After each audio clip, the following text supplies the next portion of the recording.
আর সুমন দুই ঘনিষ্ঠ বন্ধু। শান্ত বিবাহিত, জীবনের বাস্তব অভিজ্ঞতা তার ঝুলিতে জমা হয়েছে। অন্যদিকে সুমন অবিবাহিত, আর বিয়ের নাম শুনলেই সে যেন খুশিতে পাগল হয়ে যায়। যে কোনো মূল্যে তার বিয়ে করা চাই। শান্ত একদিন সুমনের কাঁধে হাত রেখে খুব দরদ দিয়ে বোঝাল, দোস্ত, বিয়ে করিস না। এই জীবনে বিয়েতে মজা মাত্র 2 বছর, আর বাকি 48 বছরই হল সাজা।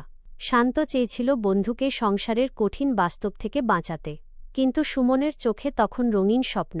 সে শান্তর কথা হেসেই উড়িয়ে দিল। বন্ধুর এই মূল্যবান উপদেশ তার কাছে তখন কেবলই রসিকতা মনে হল। সুমন যখন শান্তর কথাকে পাত্তাই দিল না, তখন শান্ত মনে মনে ভাবল, ঠিক আছে বন্ধু, তুই যেহেতু আমার কথার গুরুত্ব দিলি না, তবে ঠিক। তুই এখন সাজা ভোগ করার জন্যই প্রস্তুত হ। শান্ত একটা রহস্যময় হাসি হেসে বলল, আচ্ছা ঠিক আছে, চল। যখন এতই শখ, তখন আমিই তোর বিয়ের ব্যবস্থা করছি। দেখি তোর কপালে কি আছে। সুমন তো মহা খুশি, কিন্তু সে জানত না শান্ত তাকে আসলে কোনো অভিজ্ঞতার দিকে ঠেলে দিচ্ছে।